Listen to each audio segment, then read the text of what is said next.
എല്ലാവർക്കും daily news അനാലിസിലേക്ക് സ്വാഗതം. അപ്പോൾ ഇപ്രാവശ്യത്തെ ന്യൂസിൽ നമ്മൾ നോക്കാൻ പോകുന്നത് ഫസ്റ്റ് ആർട്ടിക്കിൾ എന്ന് പറയുന്നത് climate change A passing cloud in India's politics ആണ്. അതായത് ക്ലൈമറ്റ് ചേഞ്ച് എന്ന് പറയുന്ന ഒരു ആസ്പെക്ട് പോയിന്റിൽ ഇന്ത്യൻ പൊളിറ്റിക്സ് എങ്ങനെയാണ് വർക്ക് ചെയ്യുന്നത്, അതായത് ഇന്ത്യയുടെ പോളിസി മേക്കിങ്ങിൽ എന്തൊക്കെ വ്യത്യാസങ്ങളാണ് വരുന്നത് എന്നുള്ള കാര്യങ്ങളാണ് നോക്കുന്നത്. GS3 എൻവയോൺമെൻറ്റ് പൊളിറ്റിക്സുമായിട്ട് റിലേറ്റഡ് ആയിട്ടുള്ള ഒരു ന്യൂസാണ്.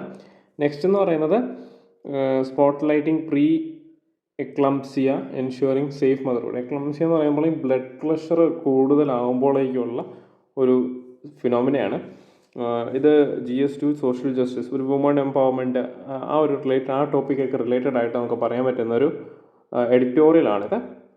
ഇതെന്ന് പറയുമ്പോഴേക്കും നമുക്കറിയാം വുമൺ എംപവർമെൻറ്റ് എന്ന് പറയുന്നത് UPSCക്ക് ഏറ്റവും ഇമ്പോർട്ടൻ്റ് ആയിട്ടുള്ളൊരു ടോപ്പിക്കാണ്. ഒരു കൂടുതലും ചോദിക്കുന്ന ഒരു ടോപ്പിക് കൂടിയാണ് മെയിൻസ് പെർസ്പെക്റ്റീവിൽ. അപ്പോൾ അത് നോക്കിയിരിക്കേണ്ട ഇമ്പോർട്ടൻസ് ഉണ്ട്. പിന്നെ നെക്സ്റ്റ് ന്യൂസ് എന്ന് പറയുന്നത് the risk of Russia's nuclear പോസ്റ്ററിങ് ആണ്.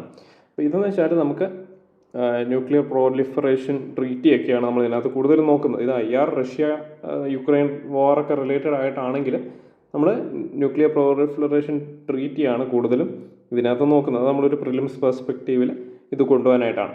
ഓക്കെ, പിന്നെ analysing local environmental footprints എന്ന് പറയുന്നത് ഇത് പ്യുവർലി ഡേറ്റ ബേസ് ചെയ്തിട്ട് നമ്മുടെ ഹൗസ് ഹോൾഡിൽ ഉണ്ടാകുന്ന എൻവയോൺമെൻറ്റൽ ഫുട് പ്രിൻറ്റ്സ്, കാർബൺ ജനറേഷനും അങ്ങനത്തെ കാര്യങ്ങളുമാണ് കൂടുതലും പറയുന്നത്. ഇതൊരു സ്റ്റഡീനെ ബേസ് ചെയ്തിട്ടാണ് ഇത് പറയുന്നത്. ഈ ഒരു എഡിറ്റോറിയൽ കഴിഞ്ഞിട്ടുള്ള പേജിലുള്ള ഒരു ന്യൂസാണ്. അത് ഇച്ചിരി വലിയൊരു ന്യൂസാണ്.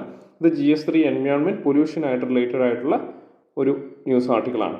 ഓക്കെ, അപ്പോൾ നമ്മൾ ഫസ്റ്റ് ന്യൂസ് എന്ന് പറയുന്നത് climate change A passing cloud in Indian politics എന്നാണ്. അതിൻ്റെ കോണ്ടെക്സ്റ്റ് എന്ന് പറയുന്നത് India is A highly vulnerable. India എന്ന് പറയുന്നത് നമുക്കറിയാം, നമുക്ക് ഒരു ട്രയാങ്കുലർ ഷേപ്പാണ് നമ്മുടെ ഇതെന്ന് പറയുന്നത്. അത് surrounded by water on 3 sides ഉണ്ട്. അപ്പം റൈസിങ് സീ ലെവൽസ് എന്ന് പറയുന്നത് ഒരു പൊട്ടൻഷ്യൽ ത്രെറ്റാണ് ഇന്ത്യയുടെ കേസിൽ. പിന്നെ എക്സ്ട്രീം വെതർ ഇവൻറ്റ്സ് നടക്കുന്നുണ്ട്. പിന്നെ സിവിയർ എയർ പൊല്യൂഷനുണ്ട്. ഇതെല്ലാം എന്താണ്, നമ്മുടെ ഇത്ര വലിയ ലാർജ് പോപ്പുലേഷനെ എക്കണോമിനെയും ത്രെറ്റൻ ചെയ്യുന്നൊരു ഘടകമാണ്. പിന്നെ എന്നിട്ടും ഇത്രയും ഇതൊക്കെ നടന്നിട്ടും നമ്മുടെ പോളിസീസിൽ ക്ലൈമറ്റ് ചേഞ്ച് അല്ലെങ്കിൽ നമ്മുടെ എലക്ഷൻ മാനിഫെസ്റ്റോസിൽ പോലും എന്താണ് പ്രോപ്പറായിട്ട് ക്ലൈമറ്റ് ചേഞ്ചിനെ അഡ്രസ്സ് ചെയ്യുന്ന രീതിയിലുള്ള കാര്യങ്ങളൊന്നും പറഞ്ഞിട്ടില്ല. അപ്പോൾ അതിൻ്റെ റീസൺസ് ആണ് ഇതിൽ കൂടുതൽ പറയാൻ പോകുന്നത്. ഇത് ഒരു പൊളിറ്റിക്കലൈസ്ഡ് എന്ന് വേണമെങ്കിൽ നമുക്ക് പറയാം. പക്ഷേ ഈ പോളിസി മേക്കിങ്ങിൽ ഈ പൊളിറ്റിക്കൽ പാർട്ടീസിൻ്റെ ഒരു ഐഡിയോളജി നമുക്ക് മനസ്സിലാക്കാൻ പറ്റും. ഓക്കെ, അപ്പോൾ the climate change has been constantly absent for the electoral rhetoric and manifestos of major political parties. This disconnect between the pressing need to climate action and lack of political commitment is concerning. അപ്പോൾ ഇതിൻ്റെ ഈ ഒരു climate change എന്ന് പറയുന്ന topic ഇവർ omit ചെയ്യാനായിട്ടുള്ള കാരണം എന്താ? ഒന്ന് പറയുന്നത് integrating robust climate policies would require acknowledging trade offs between industrial growth and environmental sustainability. അതായത് നമുക്കറിയാം നമ്മുടെ കൺട്രിയിൽ ഇപ്പോഴും ഫോസിൽ ഫ്യൂവൽസ് ഡിപ്പെൻഡൻ്റ് ആണ്. കോൾ എന്ന് പറയുന്നത് വലിയൊരു എസെൻഷ്യൽ പാർട്ടാണ് ഇന്ത്യൻ എക്കണോമിയുടെ. അപ്പം ഈ ഡിപ്പെൻഡൻസി ഉള്ള പോലെ തന്നെ നമുക്ക് ഇന്ത്യൻ ഒരു ഡെവലപ്ഡ് നേഷനിലോട്ട് ആക്കണമെങ്കിൽ ഫോസിൽ ഫ്യൂവലിൽ നല്ലപോലെ ഇൻവെസ്റ്റ്മെൻറ്റ് കുറച്ച് വേണം. ഇവൻ ദോ നമ്മൾ പറയുന്നത് 2050 നമ്മൾ കാർബൺ ന്യൂട്രൽ ആകും അങ്ങനെയൊക്കെ പറയുന്നുണ്ടെങ്കിലും നമുക്ക് അങ്ങനെ ഒരു സ്റ്റേജിലോട്ട് എത്തണമെങ്കിൽ ഫോസിൽ ഫ്യൂവൽസ് നല്ലപോലെ യൂസ് ചെയ്യണം. അപ്പോൾ അത് യൂസ് ചെയ്യാതെ നമ്മളിപ്പോൾ എൻവയോൺമെൻറ്റ് സസ്റ്റൈനബിലിറ്റി എന്ന നിലയിൽ നമ്മൾ പോവുകയാണെങ്കിൽ എന്താണ്, നമ്മുടെ ഇൻഡസ്ട്രിയൽ ഗ്രോത്തിനെ അവിടെ കോംപ്രമൈസ് ചെയ്യേണ്ട ഒരു ആവശ്യം വരും. ഓക്കെ, അപ്പോൾ this could alienate powerful industrial lobbies and disrupt the fossil fuel dependent economic status quo. അതായത് എന്താ, ഒരു വലിയൊരു ഇൻഡസ്ട്രിയൽ ബെൽറ്റ് ഉണ്ട് ഇതിനെ ഡിപ്പെൻഡ് ചെയ്യുന്നത്. അപ്പോൾ അവർ ഇതിനെ സമ്മതിക്കത്തില്ല. As a result party manifestos mention climate change weakly. അതായത് ചെറിയൊരു രീതിയിൽ അവർ പറയുന്നുള്ളൂ ഇങ്ങനത്തെ കുറിച്ച്. അതായത് മിക്ക പൊളിറ്റിക്കൽ പാർട്ടിയുടെ മാനിഫെസ്റ്റോസ് എടുത്തു കഴിഞ്ഞാൽ അവർ പറയുന്നത് എന്താണ്, ക്ലൈമറ്റ് ചേഞ്ചിനെ ഫൈറ്റ് ചെയ്യും എന്നുള്ള കാര്യങ്ങൾ അവർ പറയും. പക്ഷേ ഇതെങ്ങനെ ഫൈറ്റ് ചെയ്യുന്നു, ഹൗ ദേ വിൽ ഇംപ്ലിമെൻറ്റ് എന്നുള്ള കാര്യം അവർ ഒമിറ്റ് ചെയ്തിട്ടുണ്ട്. ഓക്കെ, അപ്പോൾ ഇതിൻ്റെ കോൺസിക്വൻസ് എന്താ? It prioritises short term economic gains over long term environmental sustainability. It sends a disheartening message to the educated environment conscious middle class voters. അപ്പോൾ India risk failing to meet its international climate commitments like the Paris agreement. അപ്പോൾ ഇങ്ങനെയുള്ള കേസിൽ ഇപ്പോൾ ഒരു proper commitment തരാത്ത ഒരു political പാർട്ടിയാണ് പവറിലോട്ട് വരുന്നതെങ്കിൽ അപ്പോൾ ഇതുപോലുള്ള ഇൻ്റർനാഷണൽ അഗ്രിമെൻറ്റ്സ് മീറ്റ് ചെയ്യാനായിട്ടുള്ള കാര്യങ്ങളും, ഇൻ്റർനാഷണൽ അഗ്രിമെൻറ്റ് പോട്ടെ, നമ്മുടെ തന്നെ എൻവയോൺമെൻറ്റ് സസ്റ്റൈനബിലിറ്റി ഗോൾസ് നമുക്ക് അച്ചീവ് ചെയ്യാൻ പറ്റാത്ത ഒരു സ്റ്റേജിലോട്ട് ഇത് പോകും.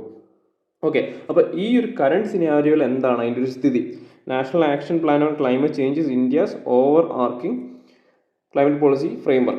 Recent policies like National Electricity Plan of 2023 and National Green Hydrogen Mission shape the energy landscape. However, India's climate change have been rated as highly insufficient. അതായത് എന്താ, നമ്മളിങ്ങനെയുള്ള കുറേ പോളിസീസ് ഇറക്കുന്നുണ്ട്.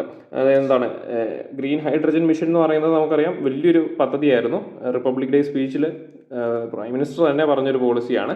അപ്പം അങ്ങനെയുള്ള ഈവൻസും അങ്ങനത്തെ കാര്യങ്ങളെല്ലാം നമ്മൾ കൊണ്ടുവരുന്നുണ്ട് ഒരു എനർജി ലാൻഡ്സ്കേപ്പിലോട്ട് നമ്മൾ കൊണ്ടുവരാനായിട്ട്. പക്ഷേ അത് ഇപ്പോഴും നമ്മുടെ സസ്റ്റൈനബിലിറ്റി ഗോൾസ് അച്ചീവ് ചെയ്യാനായിട്ട് ഒന്നും ആകുന്നില്ല എന്നാണ് ഇൻഡിപെൻഡൻ്റ് ആയിട്ടുള്ള ട്രാക്കേഴ്സ് പറയുന്നത്. സുപ്രീം കോടതി landmark ruling in MK Ranjit case establish the right to be free from climate change impacts enabling legal scrutiny. അപ്പം നമുക്ക് ഈ ക്ലൈമറ്റ് ചേഞ്ച് റിലേറ്റഡ് ആയിട്ടുള്ള ഒരു ക്വസ്റ്റ്യൻ വരുമ്പോഴേക്കും അതിൽ കോട്ട് ചെയ്യാൻ പറ്റുന്ന ഒരു കേസാണ് MK Ranjit Singh case. Okay, അപ്പോൾ ഇതിൽ right to be free from climate change impacts ആണ് ഇതിനകത്ത് എംഫസൈസ് ചെയ്യുന്നത്. അതുകൂടി ഓർത്തിരിക്കുക. അപ്പോൾ ഇതൊരു ഡേറ്റാ പോയിന്റ് ആണ് കേട്ടോ. ഈ ഒരു ഡേറ്റാ പോയിന്റ് നിങ്ങളുടെ മെയിൻസ് ആൻസർ റൈറ്റിങ്ങിൽ ഇത് ആഡ് ചെയ്യണം. അപ്പോൾ നിങ്ങൾ ഈ വീഡിയോ ഈ ക്ലാസ് കൂടുമ്പോഴേക്കും ഈ ഒരു ഡേറ്റാ പോയിന്റ് ആഡ് ചെയ്യുക നിങ്ങളുടെ നോട്ടിൽ, മെയിൻസിൻ്റെ പെർസ്പെക്റ്റീവിലുള്ള നോട്ടിൽ നിങ്ങൾ ഇതും കൂടി ആഡ് ചെയ്യണം. അപ്പം ക്ലൈമറ്റ് ചേഞ്ച് റിലേറ്റഡ് ആയിട്ടുള്ള ക്വസ്റ്റ്യൻസിൽ ഇത് ആഡ് ചെയ്യാനായിട്ട് പറ്റും. അപ്പോൾ ഇതൊരു ഇമ്പോർട്ടൻ്റ് ആയിട്ടുള്ളൊരു സംഭവമാണ്. അപ്പോൾ വേ ഫോർവേഡ് എന്ന് പറയുന്നത് bridge gap between electoral politics and climate policy by valuing long term environmental gains. Media and civil society must drive a narrative placing environmental sustainability at the core of India's developmental agenda. അപ്പം civil സൊസൈറ്റിയും മീഡിയയൊക്കെ എന്താണ് ഇങ്ങനൊരു നെഗറ്റീവിലോട്ട് കൊണ്ടുപോകേണ്ട ആവശ്യമുണ്ട്. Environmental sustainability ആണ് നമുക്ക് ഏറ്റവും important. ഇവൻ നമുക്ക് ഷോർട്ട് ടേം എക്കണോമിക്കൽ ഗെയിൻസ് ഉണ്ടെന്ന് പറഞ്ഞാലും ലോങ് ടേം പെർസ്പെക്റ്റീവിൽ എൻവയോൺമെൻറ്റൽ സസ്റ്റൈനബിലിറ്റി ആണ് നമ്മുടെ അൾട്ടിമേറ്റ് ഗോൾ. അങ്ങനത്തെ രീതിയിലുള്ള പെർസ്പെക്റ്റീവിലോട്ട് ആൾക്കാർ വരണം. Voters especially the informed middle class must demand proactive and committed climate action from leaders. Push for a paradigm shift in integrating climate policy into national development strategies. Ensure sustainable growth without compromising future environmental security. അപ്പോൾ ഇതാണ് പറയാനുള്ളത്. അപ്പോൾ നമ്മൾ ഇത്രയും നേരം പറഞ്ഞതിൻ്റെ ഒരു വേ ഫോർവേഡാണ് ഈ പറഞ്ഞത്. അപ്പോൾ ഞാൻ പറഞ്ഞ ആ ഒരു പോയിന്റ്സ് ഒക്കെ തന്നെ അതിനകത്ത് ഹൈലൈറ്റ് ചെയ്തിട്ടുണ്ട്. ഓക്കെ, ഇപ്പോൾ നെക്സ്റ്റ് ന്യൂസ് എന്ന് പറയുന്നത് spotlighting pre eclampsia ensuring safe motherhood. അപ്പോൾ ഇത് മദർഹുഡിൻ്റെ പെർസ്പെക്റ്റീവ് അല്ലെങ്കിൽ വുമൺ എംപവർമെൻറ്റ് പെർസ്പെക്റ്റീവിലുള്ള ഒരു ന്യൂസാണ്. ഇതിൻ്റെ കോണ്ടെക്സ്റ്റ് എന്ന് പറയുന്നത് congenital anomalies and neurological challenges in newborns are more prevalent than technology. അപ്പോൾ ഇങ്ങനെ ഈ ന്യൂ ബോൺ ആയിട്ടുള്ള പിള്ളേരുടെ കേസിൽ അവർക്ക് എന്താണ് ന്യൂറോളജിക്കൽ ഡിസോർഡേഴ്സും അങ്ങനത്തെ കാര്യങ്ങളും ഇപ്പോൾ നല്ല രീതിയിൽ വരുന്നുണ്ട്. അപ്പോൾ അതിൻ്റെ റീസൺ ഹൈലൈറ്റ് ചെയ്യുന്ന ഒരു കാര്യമാണ്. എങ്ങനെയാണ് അതിൻ്റെ പേരൻ്റൽ കെയർ കൊണ്ടുവന്നാലേ ഉള്ളൂ ഇതിൽ മാറ്റം വരുത്താൻ പറ്റത്തുള്ളൂ. India accounts for nearly a quarter of the world's adverse pregnancy outcomes, making it an economic and moral imperative to address. അപ്പോൾ preventable conditions like prematurity, low birth weight, growth restriction, pre eclampsia contribute significantly to maternal and neonatal morbidity and mortality. Okay, അപ്പം ഇതിനകത്ത് നമ്മൾ കൂടുതൽ നോക്കുന്നത് എന്താണ് child health okay എന്ന പെർസ്പെക്റ്റീവിലാണ് നമ്മൾ ഇതിൻ്റെ ഒരു കോണ്ടെക്സ്റ്റ് ബിൽഡ് ചെയ്തേക്കുന്നത്. അപ്പോൾ ഇതിൻ്റെ ഡേറ്റ വൈസ് നമ്മൾ നോക്കുവാണെങ്കിൽ നാഷണൽ ഫാമിലി ഹെൽത്ത് സർവേയിൽ ഹൈലൈറ്റ് ചെയ്യുന്ന സ്റ്റാറ്റിസ്റ്റിക്സ് ഇതാണ്. പെരിനാറ്റൽ മോർട്ടാലിറ്റി റേറ്റ് എന്ന് പറയുന്നത് 32 per 1000 പ്രഗ്നൻസീസ് ആണ്. നിയോനാറ്റൽ മോർട്ടാലിറ്റി റേറ്റ് എന്ന് പറയുന്നത് 25 per 1000 ലൈവ് ബർത്ത് ആണ്. Hypertensive disorders of pregnancy എന്ന് പറയുന്നത് leading cause of maternal death ആണ്. ഓക്കെ, പ്രീ എക്ലംസിയ എന്ന് പറയുന്നത് ഞാൻ പറഞ്ഞു ഹൈ ബ്ലഡ് പ്രഷർ വരുന്നൊരു ഫിനോമിനയാണ്. Increases the risk of heart failure, coronary heart diseases, stroke, cardiovascular mortality four the mother. Yet postmortem maternal cardiovascular health എന്താണ് ഈ പ്രീക്ക് മുമ്പുള്ളതിനെ neglect ചെയ്യുന്ന ഒരു കാര്യം കൂടിയാണ്. അപ്പോൾ ഇതിനകത്ത് കൂടുതൽ നമ്മൾ എന്താണ് പെരിനാറ്റൽ ആയിട്ടുള്ള മോർട്ടാലിറ്റി റേറ്റ് പിന്നെ നിയോനാറ്റൽ ആയിട്ടുള്ള മോർട്ടാലിറ്റി റേറ്റിൻ്റെയും ഡേറ്റ പറയുന്നുണ്ട്. അതുപോലെ തന്നെ എന്താണ് പ്രഗ്നൻസിയുടെ സമയത്തുള്ള ഹൈപ്പർ ടെൻസീവ് ആയിട്ടുള്ള ഡിസോർഡേഴ്സ് ആണ് ഈ മദേഴ്സിൻ്റെ ഡെത്തിന് കൂടുതലും കോസ് ആയിട്ടുള്ളത്. പ്രീ എക്ലംസിയ എന്ന് പറയുന്നത് എന്താണ് ഒരു ഹാർട്ട് ഫെയിലിയർ അല്ലെങ്കിൽ ഹാർട്ട് റിലേറ്റഡ് ആയിട്ടുള്ള ഡിസോർഡേഴ്സ് വരാനായിട്ടുള്ള ഒരു ചാൻസസ് വരുന്നുണ്ട്. പിന്നെ ഇതിനുള്ള കെയർ കൊണ്ടുവരേണ്ടതെന്ന് പറയുമ്പോഴേക്കും എന്താണ് ഒന്നെന്ന് പറയുന്നത് implement screening for conditions like pre eclampsia, fetal ഗ്രോത്തിൻ്റെ ഇത് നോക്കണം, ഗ്രോത്ത് ചെക്ക് ചെയ്യണം. Utilise combined screening for maternal history, demographics അങ്ങനെയുള്ള രീതിയിലുള്ള ചെക്കിങ് വേണം. പിന്നെ ടൈംലി ഫാർമോളജിക്കൽ ഇൻ്റർവെൻഷൻ വേണം. എന്താണ്, ഇപ്പം നമുക്കറിയാം ഫസ്റ്റ് ട്രൈമസ്റ്റർ എന്ന് പറയുമ്പോഴേക്കും ഫസ്റ്റ് 3 months പ്രോപ്പർ ആയിട്ടുള്ള ചെക്ക് വേണം. ഫീറ്റൽ ഗ്രോത്തിനെ കുറിച്ചും അതുപോലെ തന്നെ മാറ്റേണൽ ഹെൽത്തിനെ കുറിച്ചുമുള്ള പ്രോപ്പർ ഗ്രോത്ത് വേണം.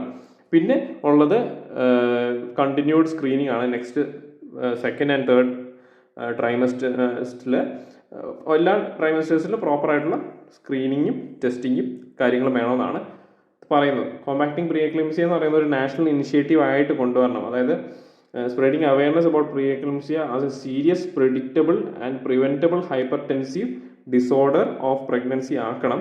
Indian radiological and imaging association has launch the Samrakshan programme. അപ്പോൾ ഈ പ്രീ എക്ലിംസിയ അല്ലെങ്കിൽ പ്രഗ്നൻസി റിലേറ്റഡ് ആയിട്ടുള്ളൊരു മൂവ്മെൻ്റ് ആണ് Samrakshan programme. Aim to reduce pre eclampsia from 8 to 10% to 3% and fetal growth restriction from 25 to 30% to 10% by the decade's end. അപ്പോൾ extend the reach to safe motherhood initiative across all districts of India.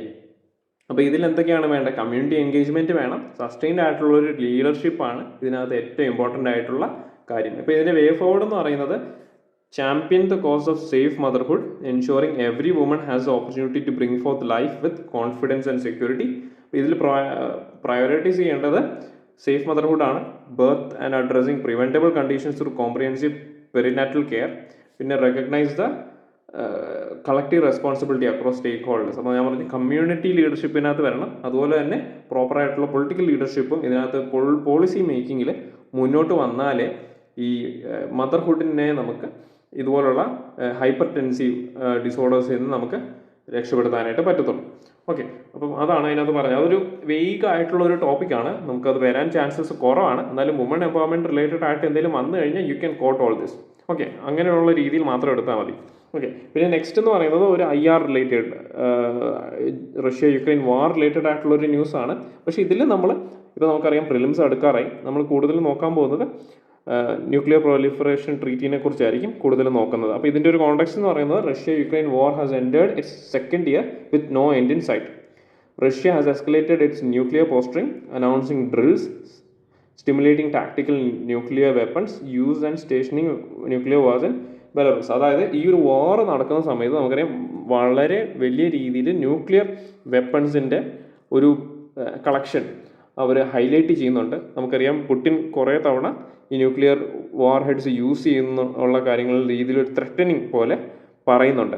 Okay, this nuclear signalling amidst an ongoing conventional conflict rises concerns about the evolving understanding of nuclear deterrence. Nuclear deterrence എന്ന് പറഞ്ഞാൽ എന്താണ്? നമ്മൾ nuclear വാർ heads ഒരു വാറിൻ്റെ സമയത്ത് use ചെയ്യത്തില്ല, അല്ല, അതിന് limited uses of only economical പെർസ്പെക്റ്റീവിൽ നമ്മൾ ന്യൂക്ലിയർ എനർജീനെ യൂസ് ചെയ്യും.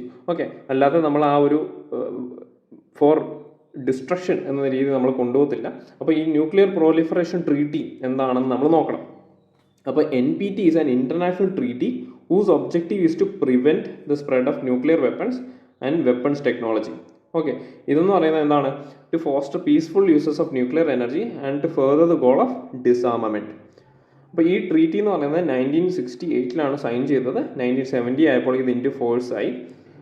ഇത് എന്താണ്? ഇതിൽ 191 മെമ്പർ സ്റ്റേറ്റ്സ് ഉണ്ട്. ഇതിൽ ഇമ്പോർട്ടൻ്റ് ആയിട്ട് നമ്മൾ അറിഞ്ഞിരിക്കേണ്ട കാര്യം എന്ന് പറയുന്നത് ഇതിൽ ഇന്ത്യ ഒരു മെമ്പറല്ല.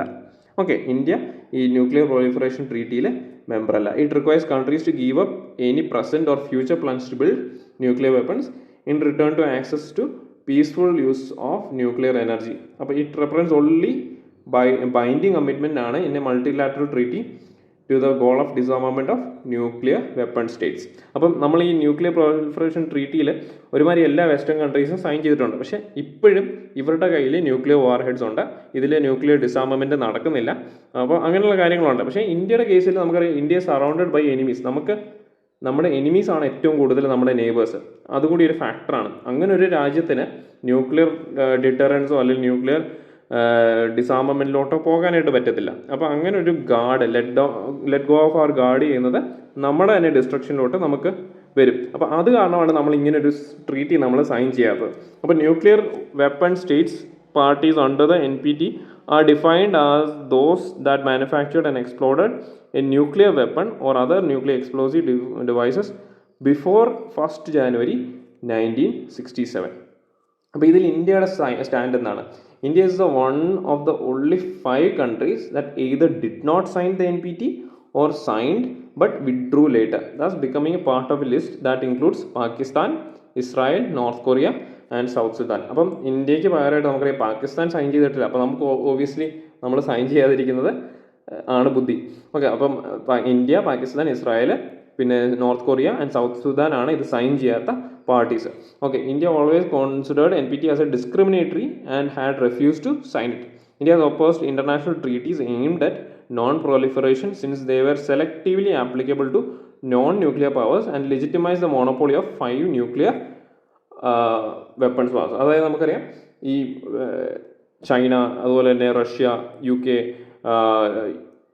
US അങ്ങനെയുള്ള രാജ്യങ്ങളാണ് ഈ ന്യൂക്ലിയർ വെപ്പൺ ലീഡേഴ്സ് എന്ന് പറയുന്നത്. അപ്പോൾ അവർ ഓൾറെഡി ഇവർക്ക് ന്യൂക്ലിയർ വെപ്പൺസ് ഉണ്ട്, അപ്പോൾ ഇനി ബാക്കിയുള്ളവർ ഇത് ഡെവലപ്പ് ചെയ്യേണ്ട എന്നൊരു മൈൻഡിലാണ് ഇവർ നിൽക്കുന്നത്.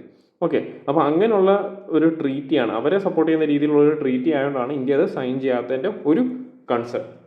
അപ്പോൾ നെക്സ്റ്റ് ന്യൂസ് എന്ന് പറയുന്നത്, ഞാൻ പറയും ഇത് ഒരു ഡേറ്റ പെർസ്പെക്റ്റീവിൽ നമ്മൾ എടുത്താൽ മതി. ഈ ഒരു എൻവയോൺമെൻറ്റിൽ നിങ്ങൾക്ക് എൻവയോൺമെൻറ്റ് ഹൗസ് ഹോൾഡിനെ കുറിച്ച് നിങ്ങൾക്ക് പോയിൻറ്റ്സ് എഴുതണം, മെയിൻസ് ആൻസറിൽ പോയിൻറ്റ്സ് എഴുതണം എന്നുള്ള രീതിയിൽ നിങ്ങൾക്ക് ക്വസ്റ്റ്യൻസ് വരുമ്പോഴേക്കും നിങ്ങൾക്ക് ആഡ് ചെയ്യാൻ പറ്റുന്ന ഒരു ന്യൂസാണ് analysing local environmental footprints. അപ്പോൾ ഇതിൻ്റെ കോണ്ടെക്സ്റ്റ് എന്ന് പറയുന്നത്, while climate change is A global issue, environmental problems like water scarcity, air pollution are often localised or regionalized. Understanding household environmental footprints is crucial, especially the impact of affluent individuals ongoing in consumption beyond basic needs. അപ്പോൾ ഇതിൻ്റെ recent study എന്ന് പറയുന്നത്, recent study water, air pollution and carbon footprints of conspecific luxury consumption in India. അപ്പോൾ ഇതാണ് ഈ ഒരു സ്റ്റഡിയാണ് ഞാൻ പറഞ്ഞു, ഇത് തുടക്കത്തിൽ ഈ സ്റ്റഡി ബേസ് ചെയ്തിട്ടാണ് ഈ ഒരു ആർട്ടിക്കിൾ വന്നേക്കുന്നത്. അപ്പോൾ ഇതിൻ്റെ ഫൈൻഡിങ്സ് ഈ സ്റ്റഡി ബേസ് ചെയ്ത് കണ്ടുപിടിച്ചേക്കെന്ന് പറയുമ്പോഴേക്കും environmental ഫുട്പ്രിൻറ്റ്സ്, that is water, air pollution and CO2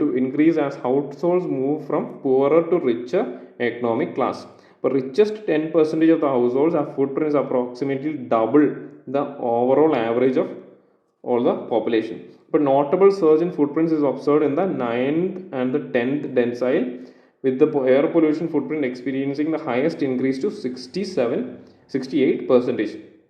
അപ്പോൾ ഇതിൽ എന്താണ് ചെയ്യുന്നത്, ഇതെന്ന് പറയുന്നത് Indian consumers, particularly the top decile, അതായത് top 10% are still in the take off stage of substantial consumption related to environmental footprints. അപ്പോൾ ഇതിൻ്റെ മേജർ കോൺട്രിബ്യൂട്ടേഴ്സ് എന്ന് പറയുന്നത് eating out, restaurants are significant contributor ആണ് ഈ എൻവയോൺമെൻറ്റ് ഫുട് പ്രിൻറ്റ്സിൽ. Consumption of fruits and nuts is a factor driving increasing water footprints വരുന്നുണ്ട്. Luxury consumption എന്ന് പറയുന്നത് പേഴ്സണൽ ഗുഡ്സ്, ജ്വല്ലറി, ഇപ്പോൾ ഈറ്റിംഗ് ഔട്ട് ഇതൊക്കെ ഇതിന് കോൺട്രിബ്യൂട്ട് ചെയ്യുന്നുണ്ട്.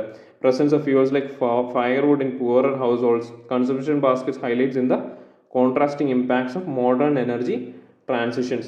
പിന്നെ ഡിസ്പാരിറ്റീസ് ഓഫ് എൻവയോൺമെൻറ്റൽ ജസ്റ്റിസ് എന്ന് പറയുമ്പോഴേക്കും average per capita carbon dioxide footprints എന്ന് പറയുന്നത് ഏകദേശം 6.7 tons ആണ്. അത് ഹയർ ദാൻ ഗ്ലോബൽ ആവറേജ് ആണ്. എന്താ നമുക്കറിയാം, പാരീസ് അഗ്രിമെൻറ്റ് പ്രകാരം നമുക്ക് വേണ്ട ഒരു ക്ലൈമറ്റ് ടെമ്പറേച്ചർ എന്ന് പറയുന്നത് 1.5 degree Celsius ആണ്.